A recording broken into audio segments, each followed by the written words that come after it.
Yan, so request ni client, ipapa-repaint yung underbrim kasi faded. And gagawin natin color black. Gagawin natin siyang black underbrim. Yan, dapat nga red yan, pero sabi ko hindi tatalab, kaya ba-black na lang natin in 3, 2, 1. Yan mga tol, yan yung resulta ng repainted underbrim natin. So, black na siya ulit. Kasi kanina, halata naman, di ba, sa video pinakita ko na parang kupas siya.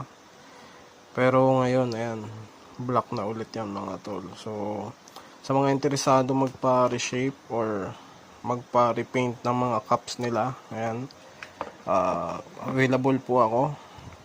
Mag-message lang kayo or mag-comment kayo dito sa comment section na to. So, i-repaint, i-restore natin yung mga kupas nyong hats. Yun, maraming salamat po.